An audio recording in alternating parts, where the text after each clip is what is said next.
Bang. Kalimantan menjadi surganya para pencinta off-road nih. Dan sekarang saya bersama komunitas Sendawar 4x4 mau membuka jalur baru tentunya di hutan Kutai Barat. Salah satu komoditi yang ada di Kalimantan Timur termasuk di Kutai Barat ini adalah singkong. Dan singkongnya itu berbeda nih dari yang biasanya. Danau Jempang merupakan danau terbesar di Kutai Barat. Di sini juga menyimpan banyak sekali ikan dan menjadi sumber ekonomi masyarakat Pulau Lantis.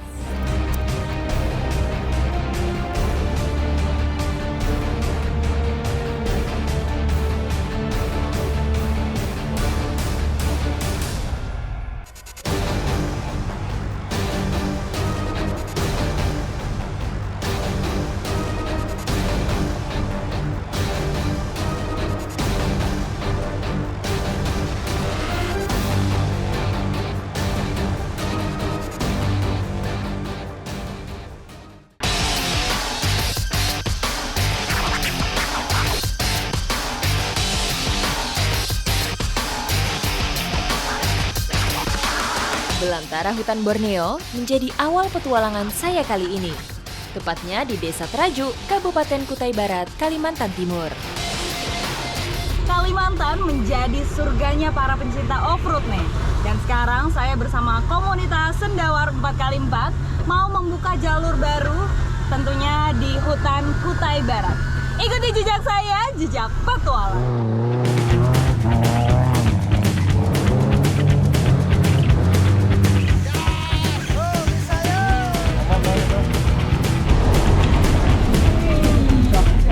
Dipimpin master track berpengalaman, membuka jalur baru untuk lintasan off-road selalu menghadirkan tantangan yang tidak bisa ditebak. Dan disinilah kita akhirnya akan memulai membuka jalan baru. Jadi memang harus pelan-pelan. Dan jaraknya juga agak jauh dari mobil yang depan.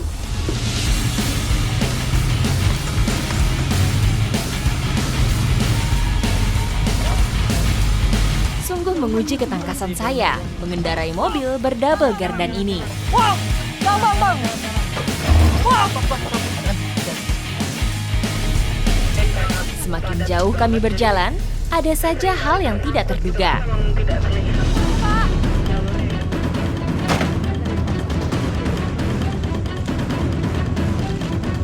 Ternyata perjalanan kami terhalang pohon tumbang. Inilah kalau mau off-road, semua peralatan harus lengkap. Bahkan senso aja kita punya sendiri. Jadi kalau misalnya ada apa-apa pohon tumbang seperti ini, kita bisa babat sendiri.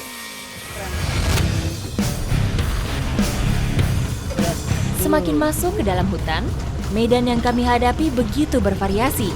Medan berlumpur salah satunya.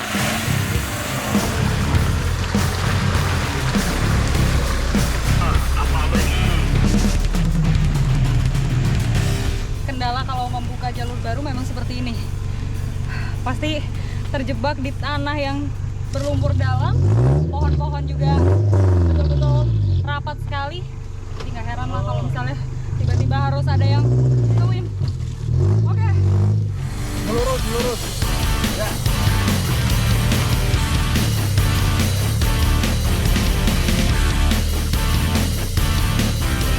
Terjebak dalam lumpur merupakan hal lumrah dalam olahraga off-road. Nyangkut. Iya, yang Nyangkut belakang. Wah, ini dia nih. Kalau off-road, kita melihat di belakang ada yang nyangkut sedikit. Langsung bantuin. Ayo bang.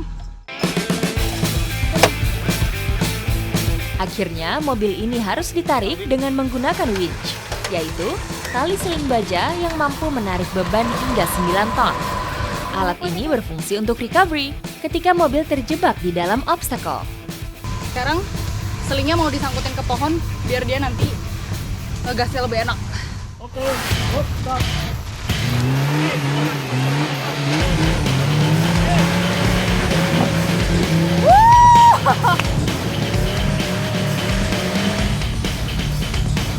Perjalanan kami lanjutkan.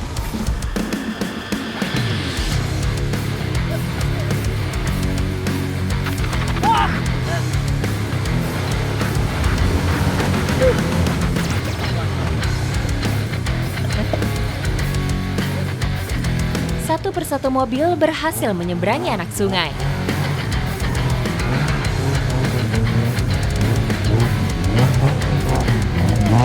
Akhirnya sampai juga nih di titik terbuka. Emang sengaja dipilih tempat berhentinya di sini ya, karena kita mau melepaskan ikan-ikan di sungai. Inilah akhir dan tujuan kami hari ini. Semoga benih-benih ikan ini bisa tumbuh dengan baik dan juga bisa dimanfaatkan untuk masyarakat sekitar. Ikuti jejak saya, jejak petualang.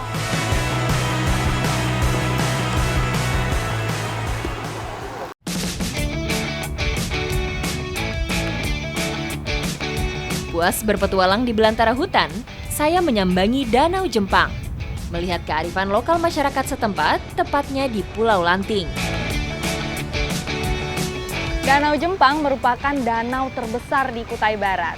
Di sini juga menyimpan banyak sekali ikan dan menjadi sumber ekonomi di masyarakat Pulau Lanting. Nah, sekarang saya mau ikut mencari ikan bersama Bapak Sarpani di sana. Ikuti jejak saya, jejak petualang.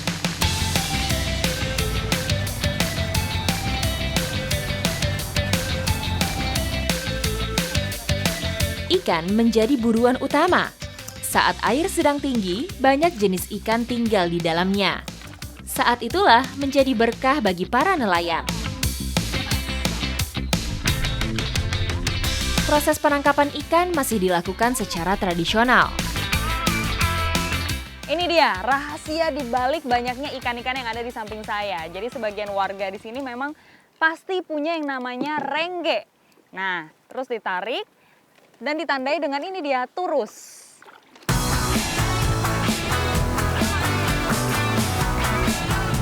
Jadi renggenya ini panjangnya kurang lebih 50 meter. Dan dia ditenggelamkan di kedalaman sekitar 5 meteran.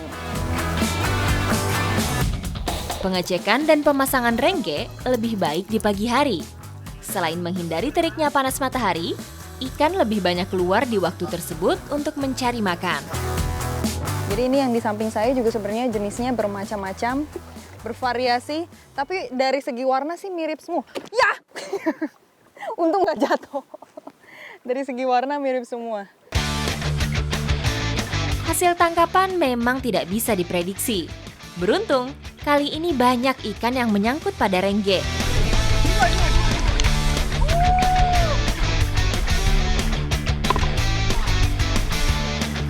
Penarikan rengge tidak perlu banyak orang.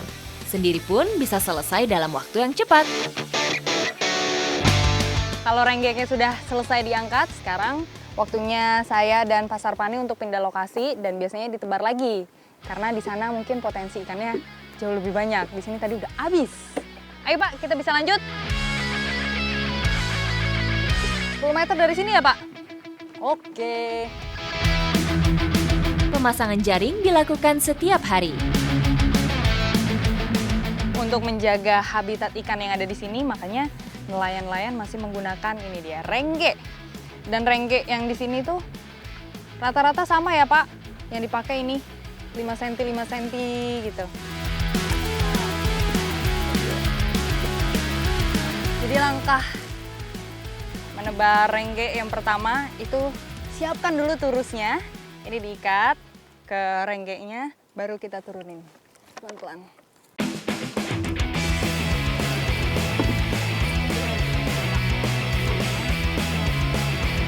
Nah ini rengge, posisinya juga nggak boleh kebalik-balik. Ini ada pelampung-pelampung kecil di atasnya. Nah itu untuk menandakan supaya nanti renggenya itu tidak kemana-mana. Tidak terlalu jauh bergeraknya gitu ya Pak.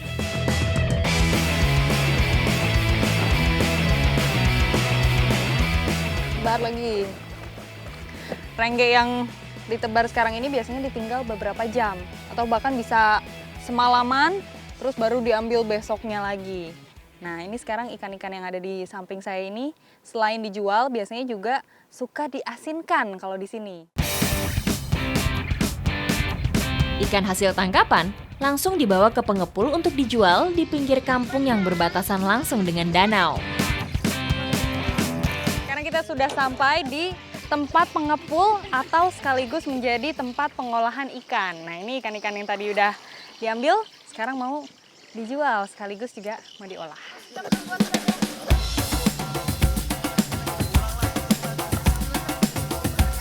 Yang ini tadi belum diasinkan, harganya per kilo 4.000. Tapi kalau udah diasinkan, itu harganya jadi 10.000 per kilo. Ikan asin atau ikan kering merupakan hasil proses penggaraman dan pengeringan. Mempunyai kadar air rendah karena penyerapan oleh garam dan penguapan oleh panas. Tujuan utama dari penggaraman yaitu untuk memperpanjang daya tahan dan daya simpan ikan. Jadi memang di sini menjadi salah satu sentranya ikan asin. Nah, ini prosesnya harus dibuangin dulu kotorannya. Karena saya mau coba buangin, tapi kalah cepet. Dari tadi Ibu udah berapa ikan nih, saya masih satu ngeluarin nih. Untuk jenis ikan yang berukuran lebih besar dibelah dua. Proses selanjutnya, ikan akan direndam dengan garam. Jadi ikan-ikan yang sudah dibersihkan ini sekarang mau lanjut ke proses penggaraman. Ikan asin tak hanya dijual di sekitar Kutai Barat saja, tapi ke Samarinda bahkan sampai ke Pulau Jawa. Hal ini membuktikan bahwa ikan asin di sini memiliki kualitas yang baik. Nah, kalau yang ini dia sudah direndam semalaman. Tinggal dijemur aja nanti. Umumnya, ikan asin diolah dengan digoreng, lalu disantap dengan sambal sebagai pendampingnya. Ini yang udah kering bisa langsung dicobain nggak Pak? Dibakar gitu? Bisa. Bisa ya? Bisa. Saya penasaran nih. Kalau ikan asin dibakar tuh rasanya kayak apa? Abis ini kita cobain ya Pak? Di sini, ikan asin diolah dengan dibakar, karena cara ini dinilai lebih praktis. Saya penasaran akan rasanya. Ini nih salah satu pengolahan ikan asin di sini. Karena biasanya yang saya tahu itu digoreng terus makannya pakai sambal gitu Pak. Iya. Kali ini dibakar. Kalau Mungkin di sini- cita rasanya lebih menarik Pak.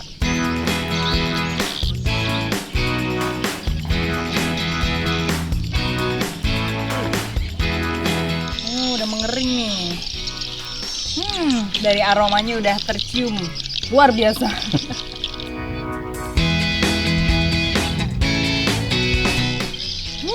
Cobain Pak. Ya. Makan.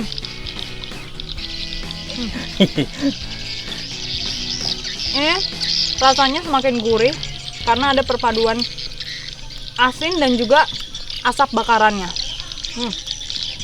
Kayak apa Pak? Kayak ikan asap gitu ya Pak jadinya. Ya. Cuma bedanya ini lebih asin. Enak. Tidak terlalu banyak berubah dari rasa awalnya.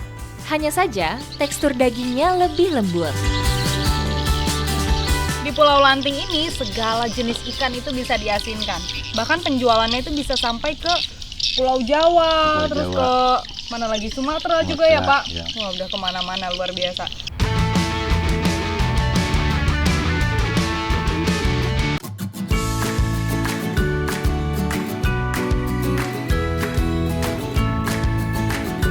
Warisan bumi Sendawar tak hanya tradisi dan budaya, tapi juga tanah yang subur dan hasil alamnya yang melimpah. Salah satu komoditi yang ada di Kalimantan Timur termasuk di Kutai Barat ini adalah singkong. Dan singkongnya itu berbeda nih dari yang biasanya. Dan sekarang saya mau ikutan panen bersama warga sekitar. Ikuti jejak saya, jejak petualang. Karena kebun singkongnya harus melewati hutan dulu, jadi saya mau pakai sovel alamiah supaya terhindar dari gigitan nyamuk.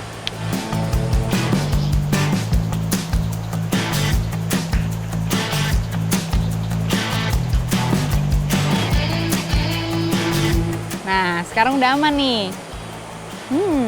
Ini wanginya lembut, aman untuk kulit sensitif dan anak-anak. Oke, sekarang udah aman, saya mau lanjut jalan dulu. Sebagian besar masyarakat di sekolah darat mengandalkan perkebunan sebagai sumber pendapatan dan konsumsi sehari-hari. Tak heran, begitu luas perkebunan sayur mayur maupun umbi-umbian dengan teknik tumpang sari.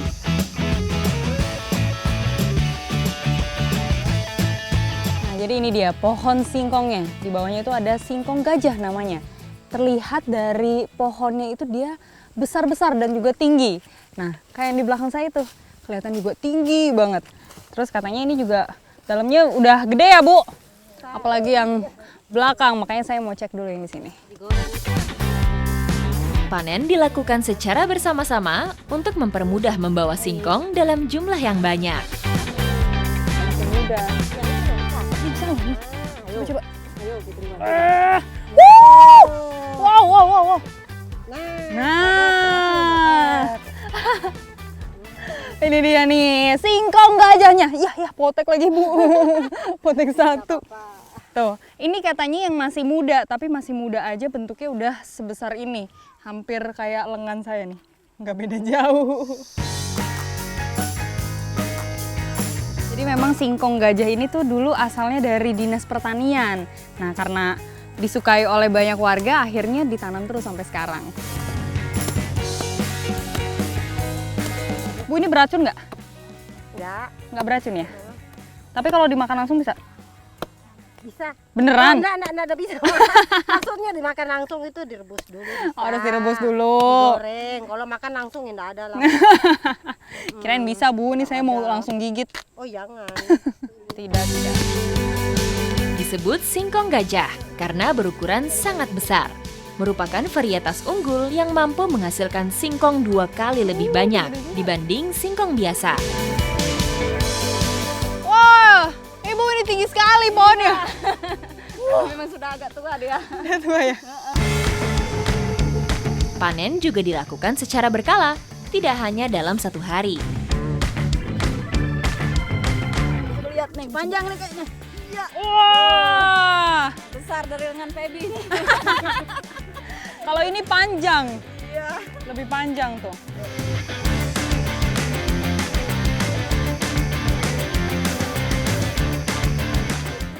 Kemana ini? Arahnya kemana? Ayo bentar lagi, Bu. Wah. Ini dia singkong gajahnya. Tuh. Iya, besar-besar. Dan ini masih banyak yang patah-patah di bawah. Tuh, potek-potek ya, Bu ya. Dalam 1 hektar lahan, dapat ditanami 10.000 bibit singkong gajah, di mana dalam 1 pohon bisa menghasilkan 20 hingga 50 kg singkong hanya dalam kurun waktu 6 bulan. Singkong gajahnya ini udah diambil sebanyak ini, sayang kalau nggak dicobain. Makanya di sini kita mau olah. Ikuti jejak saya, jejak petualang.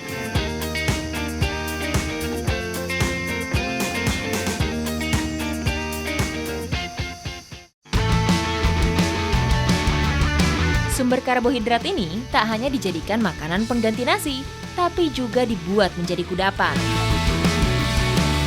Sebelum dikukus, singkong ini harus dibersihkan dulu supaya kotoran-kotorannya hilang dan juga ini nih sisa-sisa getahnya juga hilang.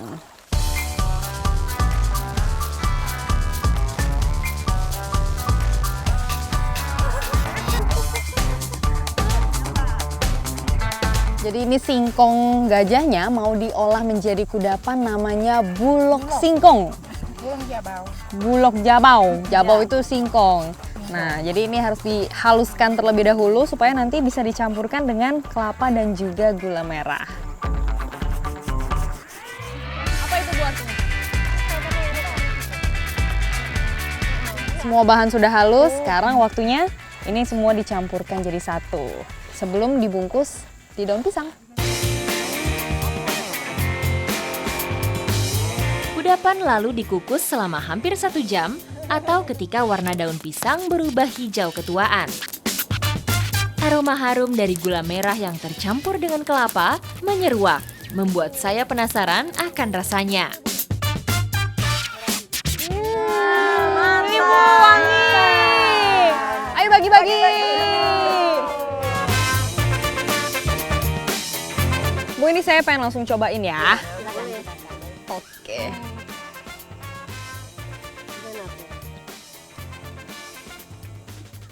Manis. Ini manis dan gurih karena ada kelapanya tadi kan. Terus singkongnya juga berasa mendominasi. Dan ini lengket-lengketnya itu dari singkongnya ya, Bu? Iya, dari singkong karena singkong itu kan mengandung Pati ya, yang biasa dibuat untuk tepung tapioka.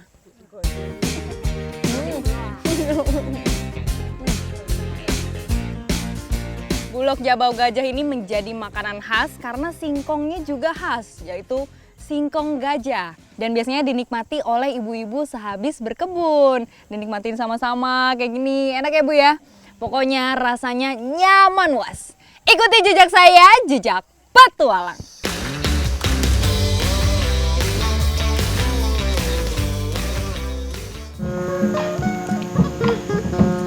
Berpetualang di Kutai Barat, Kalimantan Timur, saya berkesempatan mengenal lebih jauh tentang suku Dayak Benua sebagai masyarakat pribumi beserta kearifan dan tradisinya.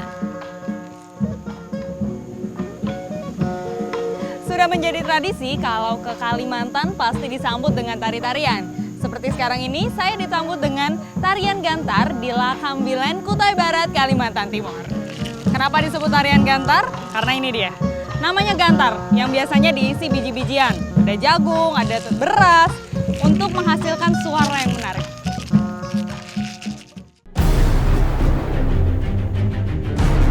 Setiap gerak dalam tari, begitupun setiap aksi, punya maknanya tersendiri. Setelah tari-tarian, sekarang saya juga disambut dengan kuntau.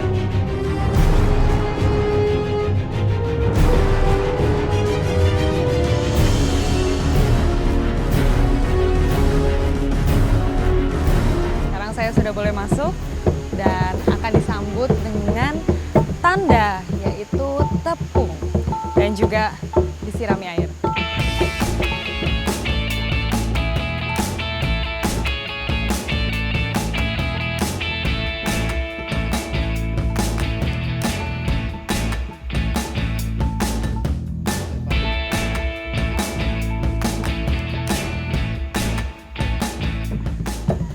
Setelah saya ditandai oleh tepung di beberapa bagian, ada di dahi, di leher, dan juga di kaki, sekarang saya sudah boleh melakukan aktivitas di sini. Ikuti jejak saya, jejak petualang.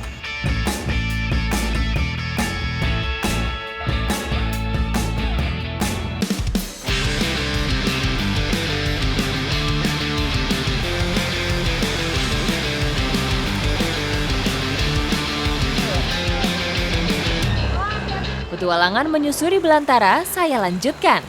Kali ini bergeser ke Lakambilem, Kecamatan Nyuwatan. Hati-hati! Sekarang saya bersama kakak-kakak mau mencari tumbuhan yang punya banyak manfaat. Nah, lokasinya itu ada di hutan dan untuk menuju ke sana kita harus melewati sungai yang arusnya itu cukup deras. Makanya berpegangan tangan seperti ini supaya bisa saling menopang. Di sini, hutan menjadi berkah tersendiri bagi masyarakat, karena ada saja tumbuhan yang dimanfaatkan untuk keperluan sehari-hari.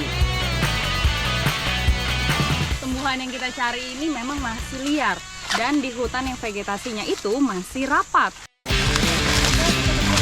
Berjalan sedikit lebih ke dalam, akhirnya kami menemukan tumbuhan yang dicari. Ini yang kita cari, namanya akar sampo. Jadi dia itu bentuknya merambat tuh kemana-mana. Dan ini yang saya pegang, ini yang masih mudanya karena kelihatan masih kecil. Kalau dicium dari luar sini sih belum ada aroma apa-apa. Tapi yang mau kita ambil itu yang batangnya besar seperti ini. Kalau yang kecil ini masih terlalu muda. Meski yang diambil berupa kulit terluar, tapi lebih populer dengan sebutan akar sampo. Jauh sebelum mengenal sampo berbahan kimia, sampo pemberian alam inilah yang kerap digunakan masyarakat di sini. Coba. Oh iya, nih kalau udah dibuka sedikit, mulai kecium aromanya. Ini wanginya kayak ginseng.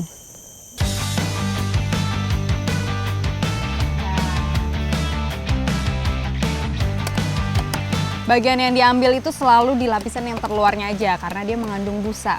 Terus kelebihannya ini tuh nanti bisa nutup sendiri, jadi kita bisa ngambil lagi. Tapi tetap ngambilnya harus cukupnya.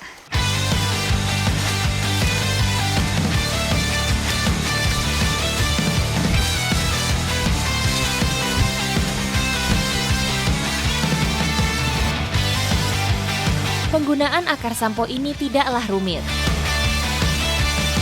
Jadi proses pertamanya itu harus digetok-getok sampai keluar busa, baru nanti diusapkan ke rambut. Walau sudah terbilang jarang, tapi sebagian warga masih ada yang menggunakannya sampai sekarang. Selain menjaga tradisi, akar sampo dinilai lebih efektif untuk menghaluskan dan menghilangkan kotoran rambut. Makin banyak ini. Jadi semakin lama digeprek, busanya semakin banyak. Terus aromanya juga yang tercium semakin menyengat.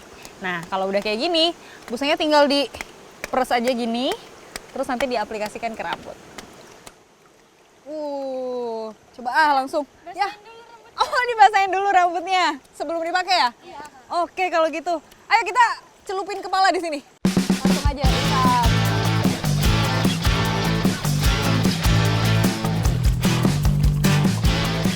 Ada cara lain biar busanya banyak. Oh, gimana?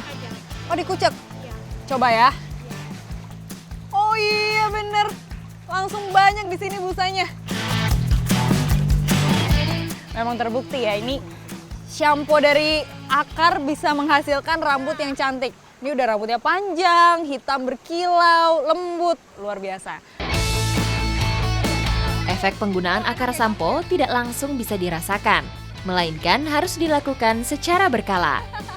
Terpenting, akar sampo ini tidak mencemari lingkungan dan aman digunakan untuk segala jenis usia. Terbukti kan tuh, rambutnya pada cantik-cantik semua. Saya nggak mau kalah cantik nih. Ikuti jejak saya, jejak petualang. Ayo keramas lagi.